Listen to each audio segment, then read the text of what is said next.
Hello and welcome to the Geekology channel. My name is Trev and I am the Geekologist.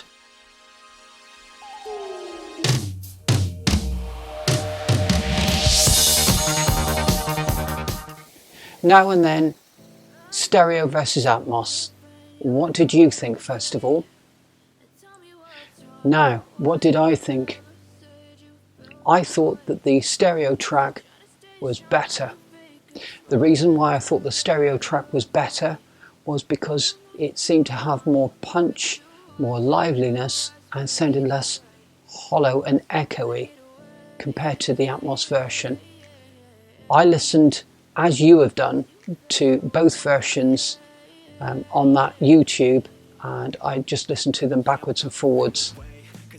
But the differences are quite striking in my opinion. That is not to say that every Atmos version of the Beatles is going to sound like that. For instance, I have Love available and I'd like to do a YouTube video on that one day. The stereo version of that, in my opinion, is inferior to the Atmos version and by a great deal.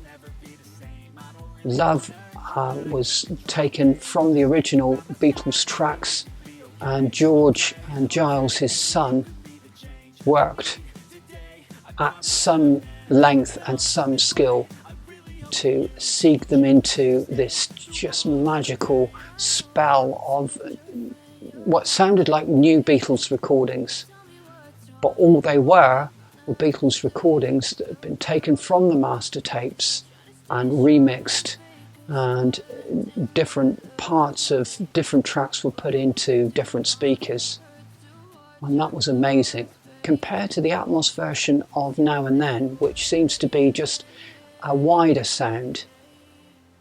So arguably it's easy to pick up the vocal, it's easy to pick up the guitars and the bass and things like that, which is great, but I think it lacks a little bit of the excitement of the stereo, the attack of the stereo track, and instead what you get is a sort of a much wider sound where you can pick out each of the instruments and vocals more easily.